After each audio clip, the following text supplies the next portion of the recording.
Recording में कर रहा हूँ so that you can see when you free. मैं भूल गया था, एक बार रिकॉर्डिंग ऑन करना याद कराओ मुझे, ठीक है। ओके, तो समझना। तो हाँ, हाँ, तो ये जो हाइड्रो पावर प्लांट है उसके बहुत से एडवांटेज है, बट उसके थोड़े बहुत डिसएडवांटेज भी है। कौन से डिसएडवांटेज है वो, कौन से डिसएडवांटेज है? तो सबसे पहला डिसएडवांटेज ये है कि इसकी इनिशियल कॉस्ट बहुत ज़्यादा है, याद करो, है ना। हमको यदि डैम बनाना है तो डैम बनाना कोई मजाक नहीं है। डैम बनाने के लिए कितने ज़्यादा पैसे चाहिए, ठीक है, कितने ज़्यादा पैसे चाहिए इसको बनाने के लिए। उसके बाद एक बार डैम बन गया तो क्या होगा, आसपास का जो एरिया है ना उसको खाली करना पड़ेगा हमको, वहाँ के जो लोग हैं उसको वहाँ से हमको शिफ्ट करना पड़ेगा, ठीक है। तो ये सब उसके डिसएडवांटेज है। ओके, दूसरी चीज़, ये जो डैम हम बना रहे हैं तो मोस्टली ये कहाँ बनना चाहिए, हिली एरिया में बनाना चाहिए। बिकॉज जब हिली एरिया में हम डैम बनाएंगे तो वहाँ पे हाइट पे पानी स्टोर होगा, और फिर वो हाइट वाला पानी जब नीचे गिरेगा तो उसमें ज़्यादा काइनेटिक एनर्जी आएगी, और ज़्यादा काइनेटिक एनर्जी आएगी तो टरबाइन ज़्यादा स्पीड से अच्छे से घूम पाएगा और हमको अच्छे से इलेक्ट्रिसिटी मिल पाएगी, है ना। दूसरा, जब आप डैम बनाते हो तो डैम के पीछे क्या क्रिएट होता है, रिजर्वर क्रिएट होता है डैम के पीछे, है ना। और यदि डैम के पीछे रिजर्वर क्रिएट हुआ, रिजर्वर जिसको बोलते हैं रिजर्वर, ठीक है, तो वो रिजर्वर क्या करेगा, अच्छी खासी एग्रीकल्चर लैंड को भी तबाह कर देगा। अच्छी खासी एग्रीकल्चर लैंड जो है वो पानी के अंदर आ जाएगी, बहुत सारी एग्रीकल्चर लैंड। ये सरदार सरोवर जो अपना डैम है ना, उसके उसके कारण जो सरोवर क्रिएट, उसके कारण जो रिजर्वर क्रिएट हुआ है वो इतना बड़ा है कि उसके कितना ज़्यादा फार्म उसके अंदर चले गए।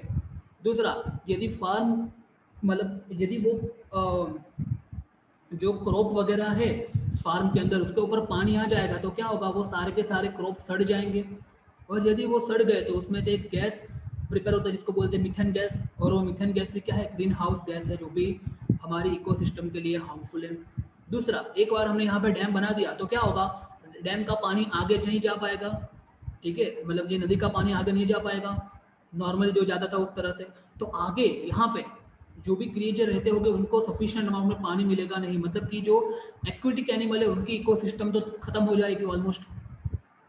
समझ में आ रहा है? और हमको हर एक चीज़ के बारे में सोचना है, तो मैंने आपको पहले ही बोला है, हमने इको सिस्टम चैप्टर ऑलरेडी हमने देख लिया है एनवायरमेंट का, है ना।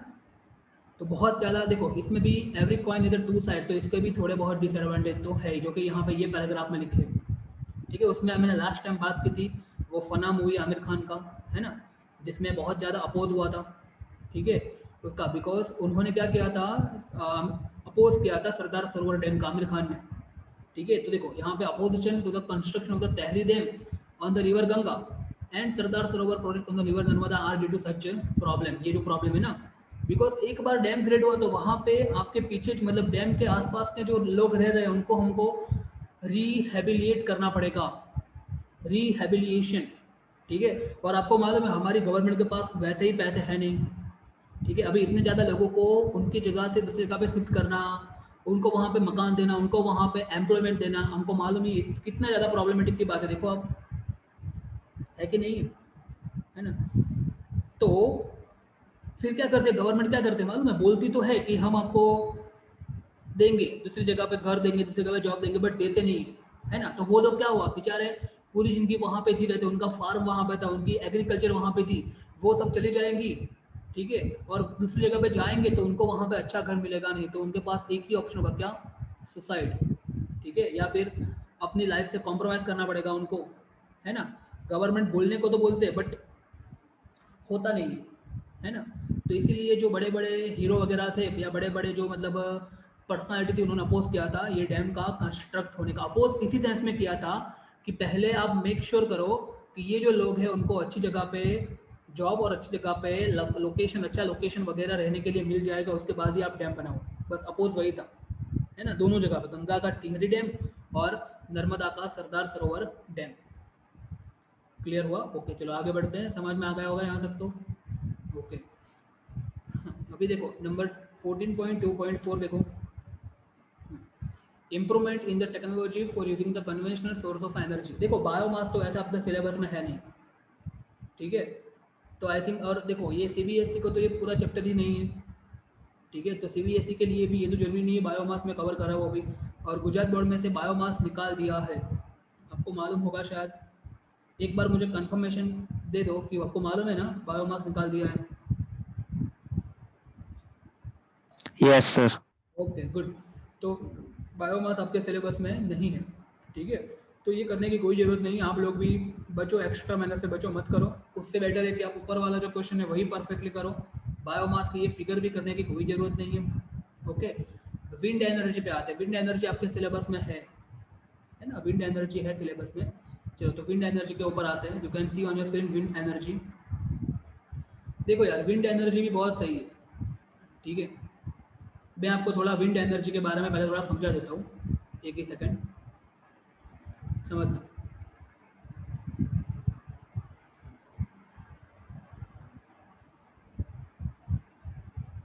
एक सेकंड, लेट इट ओपन।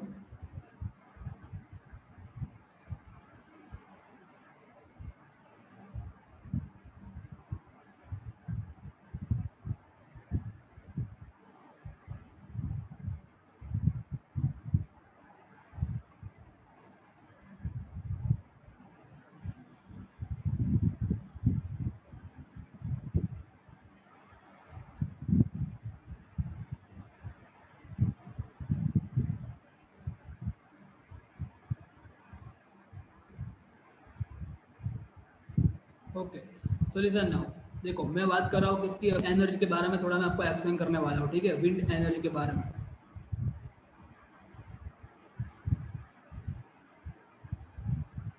ठीक है,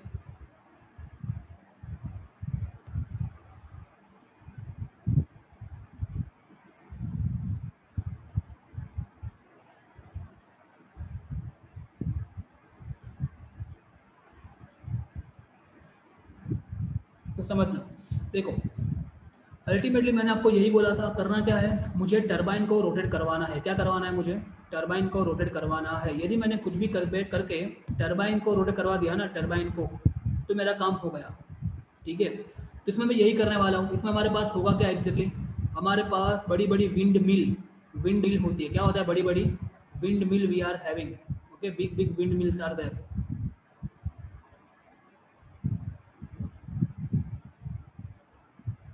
एक ही सेकंड। ओके, ऐसे बड़ी बड़ी विंड मिल्स होगी, ठीक है। ऊपर की तरफ ऐसे कुछ होगा पवन। इसके आसपास क्या होगा? यहाँ पे इसके इसके विंग्स हो गए, ठीक है, ऐसे। There are the wings of it. इसके विंग्स ऐसे हो गए, ठीक है। It contains wings over it. Okay, और यहाँ से ऐसे करके एक टावर जैसा होगा, ठीक है। ये जो टावर है, इसके ऊपर एकदम बहुत ऊंचाई के ऊपर ये रखा होगा, ठीक है। सब बहुत ऊंचाई के ऊपर ये रखा होता है। विंड मिल बोलते हैं जिसको, विंड मिल, ठीक है। अभी क्या होगा समझना, ये जो विंड मिल होती है, पवन चक्की गुजर में बोलते हैं, उसके ये जो पंख है ना, ये पंख, यहाँ से जब हवा आएगी ऐसे, जब हवा आएगी तो क्या होगा, ये हवा ये पंख से टकराएगी ना, तो क्या होगा, ये पंख ऐसे घूमेंगे, यहाँ से घूमेंगे ऐसे, हाँ कि ना। और जब ये पंख घूमेंगे तो उसके अंदर ये जो सेक्शन है ना, यहाँ पे अंदर, उसके अंदर क्या होगा, ऑफ कोर्स जो कि आप समझ रहे हो, टरबाइन होगा, ठीक है। एक्चुअली टरबाइन है ना, ये खुद एक टरबाइन है, देखो, बिकॉज इसकी ये ब्लेड है ना, ये ब्लेड है ना, यही एक टरबाइन है, ठीक है। और ये टरबाइन खुद यहाँ पे, ये पूरा एक शाफ्ट है, ठीक है। ये पूरा भी गोल गोल घूमेगा, और जब ये पूरा गोल गोल घूमेगा तो उसके अंदर हमने क्या रख दिया होगा, हमने अंदर रख दिया होगा जनरेटर, मतलब कि ऑल्टरनेटर, ठीक है। और जनरेटर का कंस्ट्रक्शन मैंने आपको बार बार समझाया, क्या होगा अंदर, ऐसा कुछ होगा, नॉर्थ पोल होगा, साउथ पोल होगा, बीच में हमारी कॉइल होगी ऐसे करके। और मुझे करना क्या है, मुझे ये कॉइल को घुमाना है, मुझे कॉइल को घुमाना है। तो ये शाफ्ट जो है ना, ये पवन चक्की, ये विंड मिल का, वो जब घूमेगा तो ये कॉइल भी साथ में घूमेगी। और जब ये कॉइल घूमेगी तो मुझे क्या मिलेगी, इलेक्ट्रिसिटी मिलेगी, जो इलेक्ट्रिसिटी में यहाँ से, देखो समझना, ये जो टावर है, तो ये जो इलेक्ट्रिसिटी यहाँ से जनरेट हुई ना, वो यहाँ से ऐसे करके नीचे लाऊंगा मैं, यहाँ से, ठीक है। और फिर यहाँ से लाने के बाद उसके ऊपर मतलब थोड़ा जो भी उसका मतलब वोल्टेज अप या वोल्टेज डाउन वो करके उसको फिर आगे भेजा जाएगा डिस्ट्रीब्यूशन के लिए, मतलब कि हमारे घर के लिए डिस्ट्रीब्यूशन के लिए भेजा जाएगा, ठीक है। That is how it works, wind mill. Okay, अभी समझना ध्यान से। देखो इसमें अच्छी बात क्या है, what is the good thing of it, what is the good thing about wind energy, what is the good thing about wind energy, क्या है अच्छी चीज़ क्या है यहाँ पे, देखो तो तो एक तो यार ये फ्री ऑफ कॉस्ट, देखो आप, फ्री ऑफ कॉस्ट है ना, बिकॉज देखो पवन पवन जो आता है ना, पवन विंड, वो तो ऐसे ही जनरेट होता है ना, नेचुरली जनरेट होता है, तो फ्री ऑफ कॉस्ट है ये, इसके लिए हमको कोई भी 1 रुपया भी देना पड़ेगा नहीं पवन को लाने के लिए। जैसे ही पवन आएगा अपने आप ये घूमेगा, अपने आप हमको इलेक्ट्रिसिटी मिलेगी, तो फ्री ऑफ कॉस्ट, ठीक है, ये फ्री ऑफ कॉस्ट है। सबसे अच्छी बात इसकी यही है, ठीक है। दूसरी सबसे अच्छी बात क्या है मालूम है, it is pollution free. Again जो हाइड्रो पावर प्लांट में था वही है, पॉल्यूशन फ्री। समझ में आ रहा है कि नहीं आ रहा है ना। बट जितनी अच्छी बात है ना, उससे सामने इसकी बुरी बात भी है, ठीक है, इसके डिसएडवांटेज भी है। इसके एडवांटेज तो है ही, बट साथ में इसके डिसएडवांटेज भी कम नहीं है। इसके डिसएडवांटेज क्या मालूम है, समझना। देखो हमको मान लो कि एक हालोल हालोल जितना गांव है, मान लो कि हालोल इतना गांव है, समझना ध्यान से, ठीक है, समझना, हालोल इतना गांव है, ठीक है। तो इतने गांव को जो भी पावर का रिक्वायरमेंट है ना, पावर का रिक्वायरमेंट है इतने गांव को, वो पूरा करने के लिए हमको इतने बड़े एरिया में पवन चक्की लगानी पड़ेगी, इतने बड़े एरिया में पवन चक्की लगानी पड़ेगी। समझ में आ रहा है, समझ में आ रहा है कि नहीं आ रहा, ठीक है। इतने बहुत ज़्यादा, मतलब एरिया बहुत ज़्यादा कंज्यूम हो जाएगा, ठीक है, एरिया बहुत ज़्यादा कंज्यूम हो जाएगा। सोचो आप, बिकॉज ये पवन चक्की है ना, एक एक दो नहीं होती है, ठीक है, बहुत बड़े स्क्वायर मीटर में फैली हुई होती है, square metre, square kilometre, even square kilometre में फैली हुई होती है। समझ में आ रहा है, तो मतलब क्या, बहुत ज़्यादा एरिया से हमको पावर आउटपुट जो मिलता है ना, एनर्जी मिलती है ना, वो कंपेरेटिवली कम होती है। समझ में आ रहा है। दूसरा प्रॉब्लम क्या है मालूम है, दूसरा यहाँ पे कंटिन्यूअसली जो पवन है ना, पवन उसकी स्पीड 15 किलोमीटर पर आवर से ज़्यादा होनी चाहिए, 15 किलोमीटर पर आवर से ज़्यादा की स्पीड होनी चाहिए। और ये स्पीड कहाँ मिलती है, only and only in the coastal region. ये स्पीड कहाँ मिलती है, कोस्टल रीजन, दरिया किनारे ही मिलती है ये स्पीड, ठीक है। ऐसे हमारे घर पे यहाँ पे हालोल में, हम सेंटर में इतनी स्पीड मिलेगी आपको, अभी नहीं मिलती है ना। कंटिन्यूअसली पूरे साल इतनी स्पीड चाहिए, तब जाके आपका काम होगा, तब जाके आपको जितना चाहिए आपको पावर उतना मिलेगा। समझ में आ रहा है, नहीं तो फिर क्या होगा। अगेन तीसरा डिसएडवांटेज क्या है, आपका कैपिटल इन्वेस्टमेंट बहुत ज़्यादा है। तीसरा डिसएडवांटेज क्या है, आपका कैपिटल इन्वेस्टमेंट जो है ना, कैपिटल समझते हो ना, इनिशियल कॉस्ट जो करना है ना आपको, कैपिटल इन्वेस्टमेंट समझना, कैपिटल कैपिटल इन्वेस्टमेंट बहुत ज़्यादा है, ठीक है। आपको इनिशियली लगाने के लिए जो खर्चा करना पड़ेगा ना, देखो आपको कितनी हाइट पे जाना है, देखो, ठीक है, इतनी हाइट पे जाना है आपको, देखो यहाँ पे, फिर ये सब लगाओ, यहाँ पे लगाओ, ये सब लगाओ, फिर वापस बिजली लाने, और हाइट के ऊपर सब जनरेटर, देखो जनरेटर यहाँ पे हाइट के ऊपर लगाना है आपको। मजाक है क्या, जनरेटर हाइट के ऊपर लगाना, आप इमेजिन करो थोड़ा, है ना। तो इसके लिए क्या होगा, बहुत ज़्यादा पैसे खर्च होंगे कि नहीं होगा, आप सोचो, है ना। तो इसमें बहुत ज़्यादा पैसे खर्च होते हैं, ठीक है, क्योंकि जनरेटर कहाँ लगाना पड़ता है हमको, हाइट के ऊपर लगाना पड़ता है। तो कैपिटल इन्वेस्टमेंट बहुत ज़्यादा है। और कैपिटल इन्वेस्टमेंट के बाद जो इसका रनिंग इन्वेस्टमेंट होता है ना, रनिंग रनिंग रनिंग मतलब क्या, समझना, मैं जैसे एग्जाम्पल दे रहा हूँ, आपने कार खरीदी मान लो, तो स्टार्टिंग में जब कार खरीदते, तो कार खरीदते समय तो पैसे लगते ही है ज़्यादा, है ना। उसके बाद ये हमको कार चलानी है, चलाने के लिए तो ली ना कार, ऐसे दिखाने के लिए थोड़ी ली, तो चलानी है तो कार का पेट्रोल डालना पड़ेगा ना, अपने आप तो चलेगी नहीं, पेट्रोल डालो, पेट्रोल का भाव आपको मालूम है कितना बढ़ गया। तो ये सब होता है ना, ये होता है रनिंग कॉस्ट, रनिंग कॉस्ट, वो भी बहुत ज़्यादा है। उसके बाद कार में कुछ मान लो कि एक हल्का सा भी कुछ प्रॉब्लम आ गया और मैकेनिक को दिखाने गया, तो सीधा बोलेंगे भाई 1000 रुपये हो गए आपके, है ना। उसके बाद हर साल में उसका क्या करना पड़ता है, इंश्योरेंस करना पड़ता है, इंश्योरेंस के 10,000 रुपये इंश्योरेंस के आते हैं। समझ में आ रहा है, तो ये सब होता है रनिंग कॉस्ट, है ना।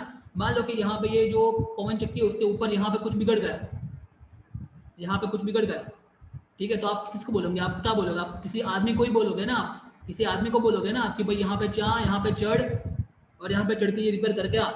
तो बोलेगा भाई ये तो हाइट पे जाना है, हाइट पे जाना है तो मैं तो इतने रुपए लूंगा, एक बार चढ़ने के मैं 2,000 रुपये ले लूंगा।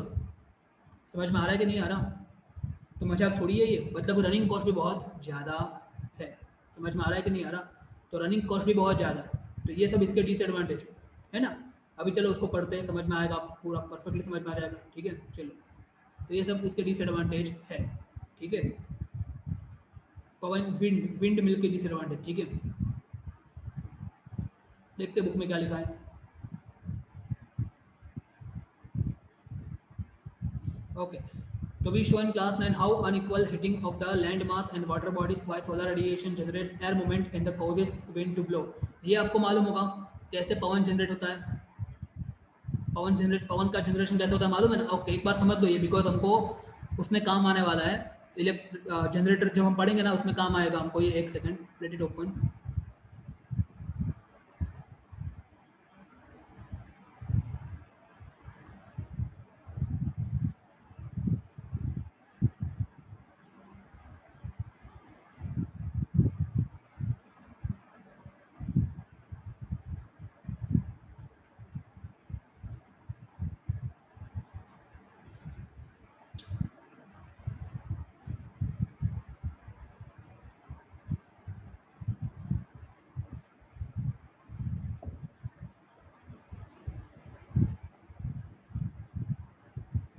ये आपको मालूम होगा कैसे जनरेट होता है यहाँ पे, तो इसको भी एक बार देख लो आप।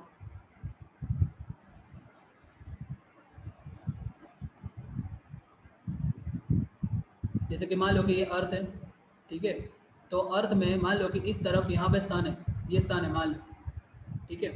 अभी क्या हुआ समझना, ये सन तो ठीक है, बट हाँ चलो ठीक है, मान लो कि यहाँ पे ये क्लाउड, थोड़े बीच में यहाँ पे क्लाउड आ गए, समझना ये सब क्लाउड आ गए, ठीक है, ये सब क्लाउड। तो देखो सन के रेस मान लो कि ऐसे सन के रे आ रहे थे, यहाँ से सन के रेस आ रहे थे, ठीक है, सन के रेस ऐसे आ रहे थे। अभी देखो इतने सेक्शन में क्या आ गया, क्लाउड आ गया कि नहीं आया? तो यहाँ ये जो सेक्शन है ना, इतना सेक्शन, यहाँ पे ये सेक्शन आपको दिख रहा है, यहाँ पे इतना सेक्शन, ये सेक्शन पे क्या होगा, सन के रे सीधे आ पाए नहीं, है ना। तो यहाँ की जो एयर है ना वो कैसी होगी, थोड़ी कोल्ड होगी, ठंडी होगी। बट यहाँ पे ये जो रीजन है, ये वाला रीजन है, यहाँ पे ये रीजन, ये रीजन, ये रीजन, ठीक है, ये वाला रीजन जो है, यहाँ पे सन के रे अच्छे से आए ना, तो ये जो रीजन है, यहाँ की हवा कैसी हो जाएगी, थोड़ी गर्म हो जाएगी, हॉट हो जाएगी। यहाँ की हवा जो है वो भी कैसी हो जाएगी, हॉट हो जाएगी, है ना। तो हॉट जो हवा है वो कहाँ जाएगी, ऊपर की तरफ जाएगी कि नहीं जाएगी? देखो आप, यहाँ से भी हवा ऊपर की तरफ जाएगी। तो ये जो ठंडी हवा है ना, ये वाली ठंडी हवा, ये ठंडी हवा क्या करेगी, गर्म हवा तो चली गई, यहाँ पे ऊपर चली गई, तो ये ठंडी हवा क्या करेगी, यहाँ से इस तरफ चलने का ट्राई करेगी, यहाँ से ये भी इस तरफ और ये भी इस तरफ जाने का ट्राई करेगी। आई होप समझ में आ रहा है ना। और इससे क्या क्रिएट होता है, विंड क्रिएट होती है, इससे ही विंड क्रिएट होती है। समझ में आ रहा है, मतलब प्रेशर डिफरेंस जो आता है ना, बिकॉज ऑफ द गर्मी हॉट और कोल्ड के कारण जो प्रेशर डिफरेंस क्रिएट होता है ना, प्रेशर डिफरेंस, यहाँ पे देखो यही हुआ ना, प्रेशर डिफरेंस क्रिएट हुआ, यहाँ की हवा गर्म हो गई, तो गर्म हवा कहाँ चली गई, ऊपर चली गई, ठीक है, और बाकी जो ठंडी हवा थी वो वहाँ पे चली गई। तो प्रेशर डिफरेंस जो क्रिएट हुआ ना हॉट एंड कोल्ड एयर के कारण, उससे ही क्या होता है, विंड जनरेट होती है। रिमेंबर इट, ये पता होना चाहिए, ठीक है। तो ये बहुत इंपॉर्टेंट स्टेटमेंट है, आप दिमाग में रखना है इसको। ओके, अभी आगे बढ़ते हैं, समझना। Okay, this kinetic energy of the wind can be used to do work. This energy was harnessed by the windmill in the past to do the mechanical work. For example, in a water lifting pump, the rotary motion of the windmill is utilized to lift the water from the well. ये भी हमने पहले किया है। यदि हमको मान लो कि जमीन के अंदर से, मतलब कुएं में से पानी निकालना है ना, ऐसे मान लो कि हमारा एक कुआं है यहाँ पे, ठीक है, मान लो कि ये कुआं है, ठीक है, उसके अंदर से हमको पानी निकालना है, तो क्या करते हैं, याद करो, यहाँ पे हम ऐसे करके इसको एक यहाँ पे पुली लगा देंगे, हम पुली, ठीक है। फिर ये जो पुली है ना, उसके अंदर से क्या होगा, यहाँ पे ऐसे एक रस्सी होगी, रस्सी जो है अंदर जाएगी, यहाँ पे रस्सी, और यहाँ पे ऐसे बकेट होगा, ठीक है, और ये रस्सी जो है उसको हमको बाहर खींचना है। तो ये रस्सी को बाहर खींचने के लिए जो विंड एनर्जी है ना, उसकी मदद से हम इसको बाहर खींच सकते हैं, ठीक है। एक प्रकार का अरेंजमेंट होता है यहाँ पे, ठीक है, इसको बाहर निकालने के लिए। तो ऐसा ही यहाँ पे हम बिजली पैदा करने के लिए कर सकते हैं। समझ में आ रहा है। This energy was harnessed by the windmill in the past to do the mechanical work. For example, in a water lifting pump, the rotary motion of the windmill is utilized to lift the water from the well. Today, wind energy is also used to generate electricity. A windmill essentially consists of the structure similar to large electric fan that is erected at the some height on a rigid support. ये rigid support है, देखो यहाँ पे मैंने आपको बताया rigid support। उसके ऊपर एक तरह का जो फैन होता है ना, लार्ज इलेक्ट्रिक फैन, ऐसा एक कुछ यहाँ पे है। Okay. To generate electricity, the rotary motion of the windmill is used to turn the turbine of the electric generator. Okay. To generate the electricity, rotary motion of the windmill is used to turn the turbine of the electric generator. Turbine, ये turbine ही, ये जो है ना, ये turbine ही वो घूमेगा। Okay, The output of the single windmill is quite small and cannot be used for the commercial purpose. Therefore, a number of the windmill are erected over a large area, which is known as wind energy farm. समझना है, wind energy farm. मतलब एक ही होगा ना तो उसको wind mill बोलेंगे, ठीक है. एक ही होगी ऐसे ही, एक ही ऐसा अरेंजमेंट होगा तो उसको बोलेंगे विंड मिल. एक ही होगा तो विंड मिल बोलेंगे, ठीक है. बट मान लो कि बहुत ज़्यादा है तो उसको क्या बोलेंगे हम, विंड फार्म. क्या बोलेंगे, विंड फार्म, एक खेतर बन गया. और अकेली विंड मिल जो है ना, एक ही windmill is not sufficient. उससे एक छोटा सा घर जल पाएगा. मान लो कि आपका फार्म हाउस है तो जल जाएगा, ठीक है, वो है ना, उसकी लाइट जल जाएगी बस. बट हालोल में तो कितने ज़्यादा घर हो गए, तो एक विंड मिल से नहीं चलने वाले. समझ में आ रहा है. जैसे कि हालोल का मान लो कि इतना एरिया है अपना, हालोल में हमको विंड फार्म की मदद से बिजली चाहिए, तो इतना एरिया जो है ना, इतना ज़्यादा एरिया वो तो सिर्फ ये विंड फार्म में ही चला जाएगा. तो इतने एरिया में ही हमको घर लगा के जीना पड़ेगा. समझ में आया कि नहीं आया, है ना. ये इसका सबसे बड़ा डिसएडवांटेज है, ठीक है. ओके, तो generate electricity the rotary. Okay, ये समझ में आ गया. Therefore, a number of windmill are erected over large area, which is known as the wind energy farm. The energy output of each windmill in the farm is coupled together to get the electricity on the commercial scale. मतलब कि हर एक, जैसे कि अलग अलग जो ऐसी होगी ना विंडमिल, उनका जो भी आउटपुट मिलेगा ना हमको, वो सब कपल किया जाएगा एक साथ. मतलब कि ऐसा, इसका मतलब ऐसा है, समझना. आपको पता चल गया होगा, बट ऐसा इसका मीनिंग है, समझना. जैसे कि मान लो कि यहाँ पे एक विंड मिल है ऐसी, ठीक है, ये विंड मिल है, ठीक है. यहाँ पे दूसरी विंड मिल है ऐसी, ठीक है. तो इस सबका जो पावर मिलेगा ना, यहाँ से मान लो कि इसका पावर मिला, यहाँ से इसने पावर दिया, यहाँ से इसने पावर दिया, ऐसे मान लो यहाँ से तो कोई और पावर आया, तो ये सबका जो पावर है ना, वो इकट्ठा किया जाएगा, ठीक है, और फिर उसको आगे भेजा जाएगा. समझ में आ रहा है कि नहीं आ रहा है. ऐसे करके जाएगा ये, है ना. सबका यहाँ पे भी एक विंड मिल थी ऐसे, सब विंड मिल का जो पावर पहले असेंबल किया जाएगा और फिर उसको आगे डिस्ट्रीब्यूट करने के लिए भेजा जाएगा. ये बोल रहे हैं आप, ठीक है. The energy output of each wind mill in the farm is coupled together to get the electricity on the commercial scale. Okay,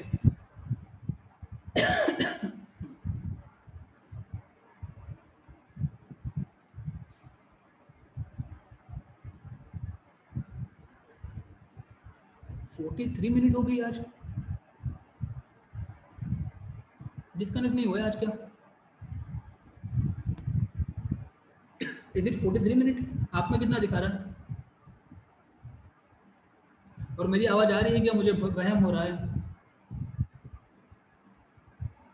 I hope मैं सपना नहीं दिख रहा हूँ. सर टाइम नहीं दिखा रहा. चलो सरस. जो તમે લોકો વિડિયો ઓન રાખો ને તો આવું થાય. જો પણ અમુક લોકો વિડિયો ઓફ રાખે, જો વિડિયો તમે લોકો ઓન રાખો ને તો ઝૂમ વાળાને પણ થાય કે ના છોકરાઓ ભણે તો ભણવા દો, વચ્ચે ડિસ્ટર્બ નહીં કરો. તમે લોકો વિડિયો ઓન ના રાખો, બરાબર છે? તો એ લોકો પણ કંટાળે કે આ લોકો તો ભણતા જ નહીં, શું કામ છે, કરો ડિસ્કનેક્ટ. જો આગળ 43 મિનિટ થઈ ગઈ, જો તમે હજુ ડિસ્કનેક્ટ. સર લેપટોપમાં એવું જ હોય, રિકરિંગ મીટિંગ રાખો એટલે તમે 24 કલાક લગીને ચાલે.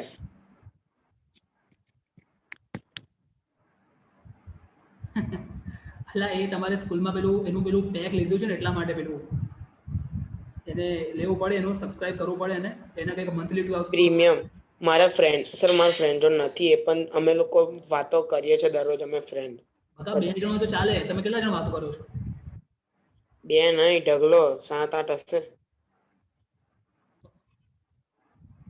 એ તો કલાક 2 કલાક ચાલે એવું કોઈક વાર. આ તો ઇમ્પોર્ટન્ટ સ્ટેટમેન્ટ એકદમ છેલ્લે બોલ્યો, કોઈક વાર.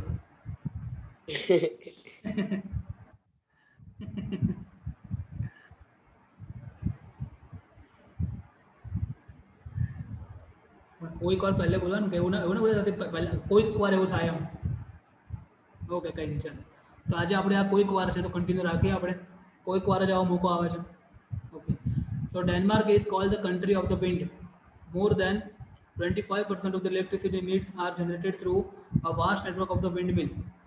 In terms of total output, Germany is the leader, while India ranked 5th in the harnessing wind energy for the production of the electricity. देखो इंडिया का 5th रैंक है, आपको दिमाग में रखना है. Keep your video on, video of नहीं करना है, keep your video on. Video of कर दोगे तो बुरा लग जाएगा ये जूम वालों को। Don't do it.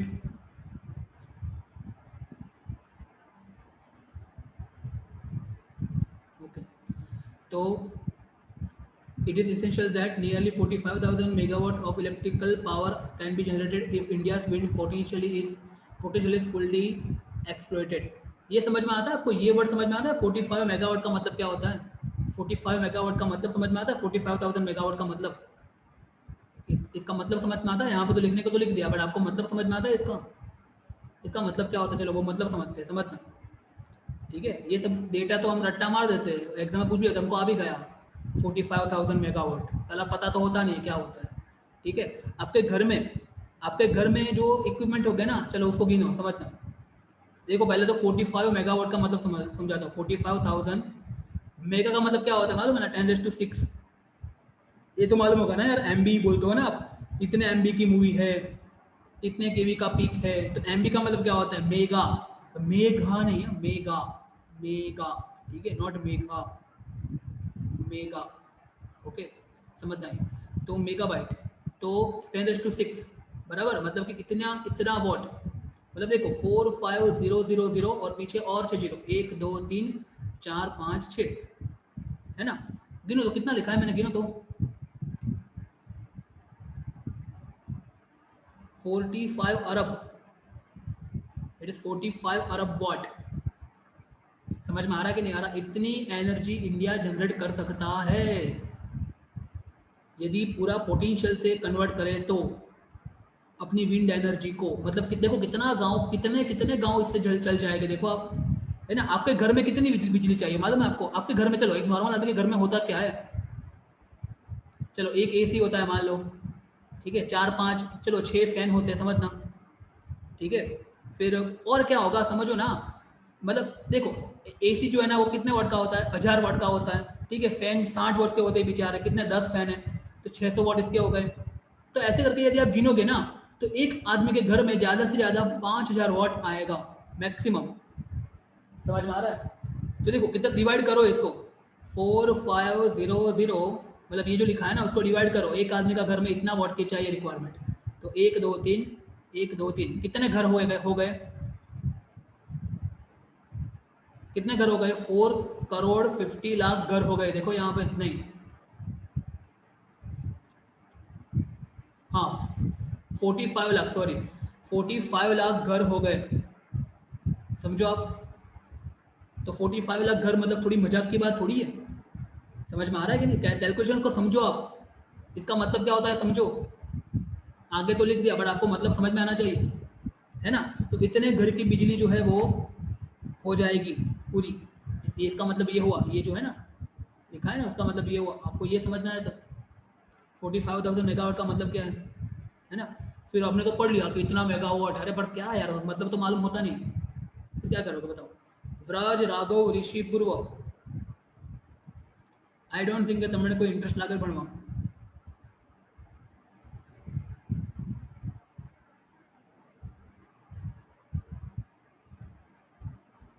Okay, the third largest wind energy farm has been established near the Kanyakumari in Tamil Nadu and generate 380 megawatt of electricity। देखो 380 मेगावाट, ठीक है। कैन यू गेस हालों को कितना मेगावाट चाहिए होता है? हालों को कितना मेगावाट चाहिए मालूम है? सर्च करना नेट के ऊपर, मेरे को बताना फिर, ठीक है। हालों को कितना मेगावाट चाहिए? Can you guess at least? मैंने आपको बोला ना एक घर में मैक्सिमम 3000 से 5000 मेगावाट, सॉरी 3000 से 5000 वाट होगा तो चल जाएगा। आप कैलकुलेट करो कि हालों में कितने घर हो गए आपके हिसाब से, और ऐसा करके कैलकुलेट करो, आपको पता चलेगा। ये सब पता होना चाहिए, ठीक है, ये सब पता होना चाहिए, थोड़ा झगड़ा नॉलेज इससे इंप्रूव होगा आपका। ओके, तो देखो और यहाँ पे देखो एक चीज़ देखो, कन्याकुमारी में तमिलनाडु, तमिलनाडु और कन्याकुमारी ये सब कोस्टल रीजन है। कोस्टल रीजन समझते हो आप, जहाँ पे बहुत ज़्यादा पवन बहता रहता है, बहता रहता है, बहता रहता है ना? और पवन ज़्यादा बहता रहेगा तो हमको यस ऑफ कोर्स हमको बिजली मिलती रहेगी अच्छे से, है ना? सर पवन 2 मेगावाट। हाल में 2 मेगावाट नहीं વધારે છે, 2 મેગાવાટ વધારે, બરાબર 10 મેગાવાટ જેવું ખરું, ठीक है। हालों ने रिक्वायरमेंट 10 मेगावाट के लिए खरी। ओके, बोलो समझ में आ रहा है कि नहीं आ रहा है यहाँ तक, है ना? ओके, आगे बढ़ते हैं। चलो, wind energy is an environment friendly and efficient source of the renewable energy. ये तो मैंने आपको बोला ही है ना। It requires no recurring expenses for the production of the electricity. एक बार आपने कर दिया ना सेटअप, उसके बाद आपको ऐसा नहीं कि बार बार करना पड़ता है, नहीं, बार बार नहीं करना पड़ेगा। But there are many limitation also in harnessing the wind energy. कौन सी लिमिटेशन है? Firstly, wind energy farms can be established only at those places where the wind blow for greater part of a year। साल में बहुत समय तक wind flow होनी चाहिए कंटिन्यूअसली, तो वहाँ पे ही हम इसको कर पाएंगे। एग्री और नॉट? सोचो आप, है ना। और कौन सी कंडीशन है? The wind speed should be higher than 15 kilometre per hour. 15 kilometre per hour की स्पीड से ज़्यादा। आप अपनी एक्टिवा चलाते हो ना, जो एकदम आराम से एकदम ऐसे देख देख के चलाते हो स्लोली स्लोली, वो कितने की स्पीड होती है? वो होती है अराउंड 30, 35, 40 की स्पीड होती है, आपको मालूम होगा। ठीक है, ऐसे ऐसे मान लो कि नई नई आपको आई है तो एकदम ऐसे आराम से चलाओगे आप, एकदम कि आप गिर ना जाओ, है ना। तो वो स्पीड कितनी होती है? 35 की स्पीड होती है अप्रोक्सीमेटली। तो आप अंदाजा लगाओ 15 किलोमीटर पर आवर की स्पीड कितनी होगी। ठीक है, ओके, वो स्पीड होती है 15 किलोमीटर। हाँ, यदि आप बोलोगे कि आप जो भी मतलब एकदम एथलेटिक है आप में से कोई स्टूडेंट, वो यदि आप दौड़ोगे ना तो आप इतनी स्पीड से दौड़ जाओगे, आप 15 किलोमीटर पर की स्पीड से आप दौड़ सकते हो। ठीक है, थोड़े समय के लिए रेस में दौड़ते हो ना आप, ठीक है, तो वो स्पीड हो जाएगी 15 किलोमीटर पर की स्पीड। तो उतनी स्पीड से विंड फ्लो होनी चाहिए, है ना। ओके, आगे देखते हैं। Further most there should be some backup facility like storage cell. ये सबसे इंपॉर्टेंट है यार, देखो ये सबसे इंपॉर्टेंट चीज़ है। ये तो मैंने बोला ही नहीं, ये तो रह गया, बोलना ही रह गया। सबसे इंपॉर्टेंट पॉइंट तो मेरा बोलना ही रह गया, समझना। सबसे इंपॉर्टेंट पॉइंट मैं बता रहा हूँ आपको यहाँ पे। ठीक है, बैकअप फैसिलिटी मतलब क्या, समझना। देखो सबसे बुरी चीज मालूम है क्या है? देखो मैंने आपको बोला, अभी हम पढ़ेंगे एक चैप्टर में कि जो इलेक्ट्रिसिटी होती है ना, इलेक्ट्रिसिटी वो दो तरह की होती है। मतलब इलेक्ट्रिक करंट दो तरह का, मतलब इलेक्ट्रिसिटी दो तरह की होती है। कौन सी? एक होता है एसी और दूसरा होता है डीसी। एसी और दूसरा कौन सा होता है? डीसी। ये डीसी सोर्स वो है ना, वो कौन सा है हमको मालूम है, बैटरी वगैरह है, ये डीसी सोर्स है। ओके, और एसी जो है ना वो क्या होता है? AC generator. क्या होता है? AC generator. अभी प्रॉब्लम क्या है समझना, एसी जो है ना, AC can not be stored. इसको हम स्टोर कर सकते नहीं है, सबसे इंपॉर्टेंट चीज। हाँ, डीसी कैन बी स्टोर, और डीसी को हम स्टोर कर सकते, इसीलिए तो तुम्हारी मोबाइल में बैटरी चार्ज करने के बाद हम उनको मोबाइल को पूरे दिन यूज कर सकते हैं, है ना, है ना। तो समझना, डीसी को हम स्टोर कर सकते हैं, एसी को हम स्टोर नहीं कर सकते। और हमारे घर पे जो भी एसी है, फैन है, ट्यूबलाइट है, वो सब किसके ऊपर चलता है? एसी के ऊपर चलता है, एसी सप्लाई के ऊपर चलता है, एसी सप्लाई के ऊपर चलता है। समझ में आ रहा है? तो अभी देखो यहाँ पे सबसे बड़ी प्रॉब्लम ये हो गई ना, मान लो कि यहाँ पे विंड एनर्जी है, ये समझना, ये आपकी विंड मिल है। ठीक है, ये बेचारी घूमी, बहुत पवन आया, घूमी, बहुत पवन आया, एकदम अच्छे से घूमी। ठीक है, यहाँ से हमको पावर मिला भी सही, यहाँ से पावर नीचे आया भी सही, समझना एक सेकंड, यहाँ से पावर नीचे आया भी सही, बराबर। बट सामने घर जो है ना उसमें रिक्वायरमेंट है ही नहीं। घर के सब लोग बोल रहे इतना अच्छा पवन तो आ रहा है, हम लोग घर का फैन या घर का एसी चालू क्यों करें? समझ में आ रहा है? तो ये बिजली जनरेट हो रही है यहाँ पे, उसको कोई लेने वाला है ही नहीं, ये लोग मना कर रहे हैं। ये लोग घर के बाहर बैठे हैं, घर के बाहर बैठे कि हाँ इतना अच्छा एटमोसफेयर, इतना अच्छा वातावरण है, ब्यूटी को एंजॉय कर रहे हैं ये लोग। समझ में आ रहा है? और यहाँ पे बिजली आ ही नहीं रही है, तो क्या करना पड़ेगा? ये बिजली को स्टोर करना पड़ेगा। समझ में आ रहा है? और ये सप्लाई जनरेट हुआ ना यहाँ पे, वो कैसा है? एसी है। कैसा है? एसी। तो सबसे पहले तो क्या करना पड़ेगा हमको? एसी को डीसी में कन्वर्ट करना पड़ेगा। और ये जो डीसी है ना, वो डीसी किस में स्टोर होता है? बैटरी में स्टोर होता है, बैटरी। तो हमको यहाँ पे बड़ी बड़ी बैटरी लगानी पड़ेगी। समझ में आ रहा है? समझ में आ रहा है? तो बैटरी में वो सप्लाई स्टोर होगा, उसके बाद में जब यहाँ पे रिक्वायरमेंट होगी ना, तो वही बैटरी से वापस सप्लाई यहाँ पे जाएगा। समझ में आ रहा है कि नहीं आ रहा? तो बैटरी सस्ती आती है, आपको पता तो है। मोबाइल की बैटरी होती है ना, उसका एक बार प्राइस पूछने जाना कितना आता है ना। मोबाइल की बैटरी मान लो कि खराब हो गई, उसका प्राइस पूछने जाना कितना आता है। तो ये कोई मोबाइल की बैटरी से छोटी बैटरी की बात नहीं चल रही यहाँ पे, बहुत बड़ी बड़ी, पूरे गाँव को चलाना है हमको, है ना। तो पूरे, किसी के घर में है क्या सोलर इन्वर्टर? है किसी के घर में सोलर इन्वर्टर? किसी के घर में है सोलर इन्वर्टर? है क्या किसी के घर में? यदि होगा तो मालूम होगा आपको, सोलर इन्वर्टर होगा तो मालूम होगा आपको कि आपके छत के ऊपर सबसे ज्यादा एरिया किसने कवर किया है? बैटरी ने कवर किया है। ऐसे बैटरी होगी, बहुत सारी बैटरी होगी। ठीक है, तो ये बैटरी क्या करती है? ये बैटरी यही करती है, जब सुबह के समय जब आपका सन है तो इलेक्ट्रिसिटी जनरेट होती है ना, ये बैटरी क्या करती है, उसको डीसी के फॉर्म में, कौन से फॉर्म में, डीसी सप्लाई के फॉर्म में उसको स्टोर करती है ना। और जब हमारे घर में रिक्वायरमेंट होती है रात को, तब ये यही बैटरी क्या करती है, हमको वापस एसी सप्लाई में कन्वर्ट करती है डीसी को, और हमारे घर पे आता है। और ये जो डीसी को एसी में और एसी को डीसी में कन्वर्ट करता है, उसी को क्या बोलते हैं, इन्वर्टर। क्या बोलते हैं, इन्वर्टर। आपने मूवी देखी होगी 3 इडियट, है ना, उसमें मालूम होगा लास्ट में आपको बोलते हैं ना, वो कार की बैटरी लेके आओ, है ना, वायरस को बाहर निकालो, ऐसा तो बोलते हैं, आपको मालूम होगा। तो बस वही है ना, तो बैटरी यही काम करती है, और इसमें सबसे ज़्यादा खर्चा इसी में हो जाता है ना। तो यही सबसे ज़्यादा बड़ी डिसएडवांटेज है इसका। देखो यहाँ पे लिखा है ना। तो कहाँ गया, बैकअप। बैकअप फैसिलिटी के लिए large storage cell to take care of the energy need during the period when there is no wind. जब विंड नहीं है तब भी वो और जब विंड नहीं होगी तभी तो सबसे ज्यादा रिक्वायरमेंट होगी ना बिजली की, तब लोग अंदर जाएंगे, पंखा चालू करेंगे, एसी चालू करेंगे, है ना। Okay. Establishment of wind energy farms require large land area of land. For 1 megawatt generator, the area of 2 hectare of land is required. 2 Hector मतलब किलोमीटर से भी ज़्यादा हुआ, पर किलोमीटर स्क्वायर से भी ज़्यादा एरिया हो गया है। तो इतना ज़्यादा एरिया हमको चाहिए, समझना, ये ध्यान से आपको समझना। सिर्फ 2 मेगावाट के पावर के लिए आपको 1 हेक्टर से भी ज़्यादा एरिया चाहिए, और हेक्टर जो है ना वो किलोमीटर स्क्वायर से भी ज़्यादा होता है।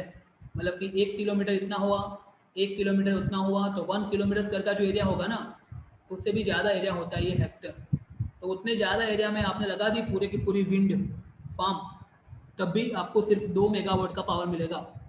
और 2 मेगावाट से कितने घर चलेंगे आपको मालूम होगा, मैंने आपको घनत गिनती करवाई, ठीक है।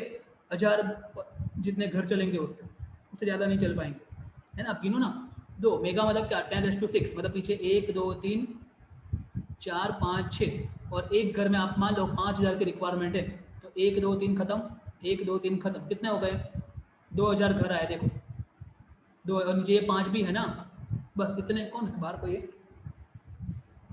कौन छो, तो उतने ही आएंगे, ज़्यादा आएगा नहीं, उतने ही घर चलेंगे, ठीक है। तो इतना बड़ा एरिया उसमें आपने लगा दिया विंड पर, और फिर इतने ही घर चल पाएंगे, 2000 घर चल पाएंगे। 2000 घर तो हमारे एक कंजीर रोड पे हो जाएंगे, तो उसका कुछ मतलब नहीं। आप समझो, प्रैक्टिकली समझो आप, है ना। चलो आगे बढ़े। अभी क्या बात है, तो डिस्कनेक्ट कोई नहीं हुई है ना, मजा आ गया। आई होप कि रोज ऐसा हो। रोज एक काम करेंगे, अभी मैथ्स है ना, मैथ्स के डाउट सॉल्व करेंगे पहले। मुझे लग रहा है कि मैथ्स के डाउट सॉल्व करते ना तो नहीं होते, तो डाउट इतना ना मेरे को मैथ्स के। The initial cost of establishment of farm is quite high. Moreover, since tower and the blades are exposed to the vagaries of nature like sun, storm and cyclone, they need high level of maintenance. मैंने आपको बोला ना, वो maintenance वाला आदमी को मान लो कि वो जंग आ गया, उसको जंग कोरोजन आ गया वो ब्लेड को, तो आप किसी आदमी को ही बोलोगे ना ऊपर जाओ भाई वो रिपेयर करके आओ, तो आदमी बोलेगा भाई इसमें तो हाइट पे काम करना है, मैं तो हाइट पे यदि चढ़ना है तो मैं तो 2000 रुपये लेता हूँ एक बार चढ़ने का, आपको देना पड़ेगा यदि आपको करवाना है तो, है ना। तो मेंटेनेंस बहुत ही ज़्यादा है। बोलो समझ में आया कि नहीं आया, विंड के बारे में, पूरा विंड पावर प्लांट के बारे में, है ना। ये सब प्रैक्टिकलिटी होती है, एकदम प्रैक्टिकल चीज़ें ये हम सब, ये आपको दिमाग में रखनी है, ठीक है। तो यहाँ तक रखते हैं आज, ओके। बाकी का कंटिन्यू करेंगे बाद में।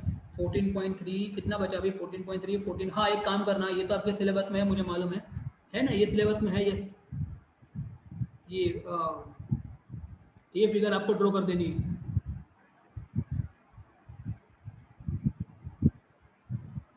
ये सोलर कुकर वाली फिगर है, आपको ड्रॉ करनी है और मेरे को सेंड करनी है, ठीक है। सोलर कुकर की फिगर आप ड्रॉ करके मेरे को सेंड कर देना, ठीक है। इतना रखते हैं अभी। कोई डाउट है यू कैन आस्क मी, और किसी को डाउट है तो पूछ लो यार, आज मेरे को आप पूछ ही लो डाउट। चलो, और भी मेरे को किसने कुछ मैसेज किया, मैं देख लेता हूँ आज, कोई डाउट है तो। और अभी एकदम ऐसे डाउट है कोई मैथ्स का तो मेरे को बता दो, चलो मैं सॉल्व कर देता हूँ। मैथ्स के कोई डाउट आया तो, कोई क्वेश्चन आप कर रहे हो और मान लो कोई नहीं आ रहा तो बता दो, मैं अभी डिस्कनेक्ट नहीं हो रहा है तो बता ही दो, कर लेते हैं सॉल्व। चलो फटाफट से, मतलब थोड़ा किसी का कोई डाउट मैंने पेंडिंग रखा है तो भी बोल दो, देख लेते हैं अभी।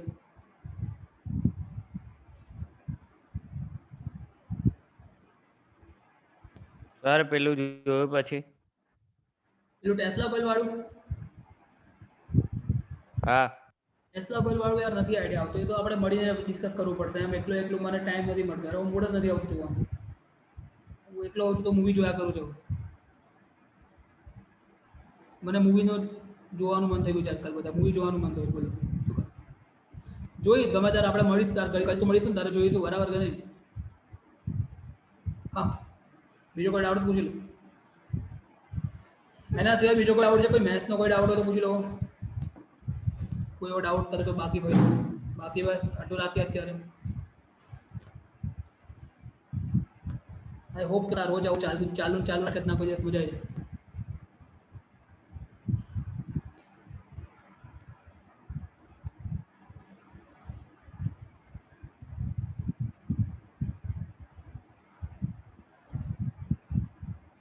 Okay, but that's all.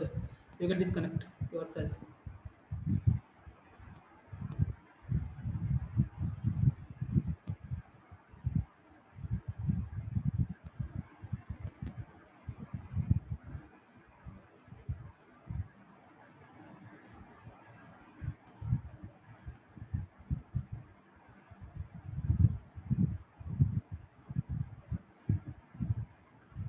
अरे यार આ કેમ હેંગ થાય છે આ? હા તો ડિસ્કનેક્ટ નથી થવા, બોલા આવતું તો ઓકે થયું હતું. Otherwise I want to gate disconnected and this is 9 કે 9 ડિસ્કનેક્ટ થવું જ નથી.